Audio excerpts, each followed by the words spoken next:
Hi, I'm Tim. Welcome to Watchbox, and thanks for logging on. If you love this watch, email me, tmosso@thewatchbox.com. It's in the description below. Your purchase and pricing email question line for buying this or any watch you see on any Watchbox platform. Reach out to me directly, tmosso@thewatchbox.com. Today, we're discussing a 2010 model year limited edition of 500 pieces in diamond-like carbon-coated stainless steel. This is the Audemars Piguet Millenary Automatic Quincy Jones. Dedicated to the musician and composer and producer, it's a timepiece that is musically themed but universally appealing. It measures 47 millimeters from 9 to 3, not inclusive of the crown, only 10.1 millimeters thick, and from lug-to-lug, 49.2 millimeters across the wrist with a 24 millimeter spacing between the lug horns. Throw it on the wrist and, well, it seems like every generation has its oval watch. And my generation's oval watch is the Audemars Piguet Millenary. Truth be told, the first one was launched in 1995, but it was 38 millimeters and a bit petite for masculine tastes. It became a larger watch in the 2000s with this 47 millimeter width, but you can see to good effect that it runs lengthwise, long down the wrist, rather than broad from side to side. So while it's broad lengthwise, it's not laterally huge, and I can recommend it for a wrist as small as 13.5 centimeters circumference. It's also low cut, easily sliding underneath the cuff. It's a dress watch after all. Overhead, you can get a good sense of the limits of the lugs against the edge of my wrist. Taking a quick look at the hardware and the software, we have a large rectangular scale alligator leather strap, semi-gloss. There is some stuffing or bolstering to give it volume.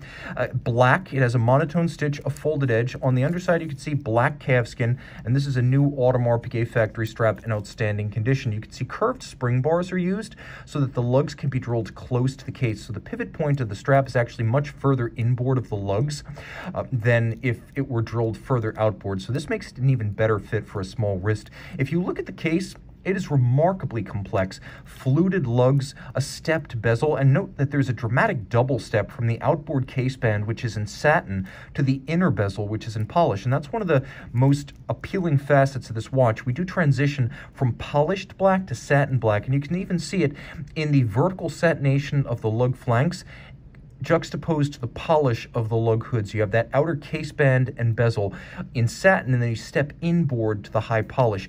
DLC is not your common PVD. PVD, or physical vapor deposition, is a method of applying a material to a case.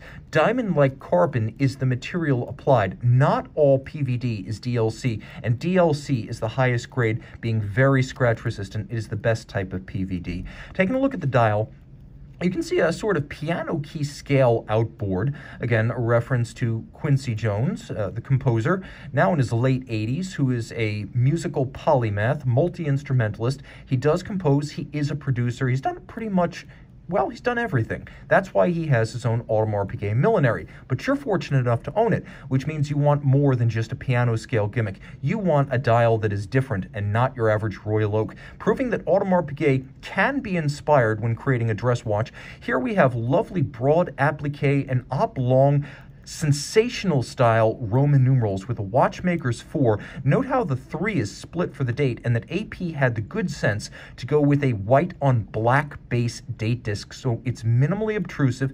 You can see that there's a combination of matte and polished lacquer on the scale outboard, so this continues the polish and satin alternation theme that you see on the case.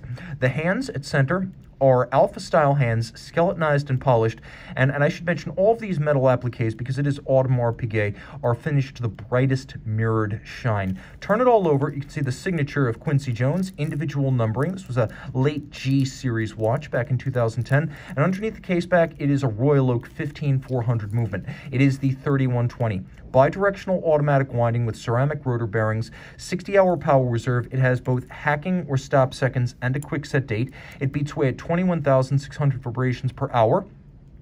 And the watch pivots on 40 jewels.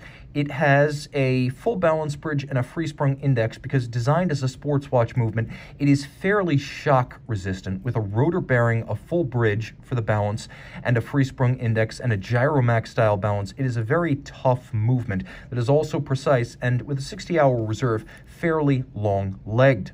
Turn up the music. Reach out to tmosso@thewatchbox.com for purchase and pricing details.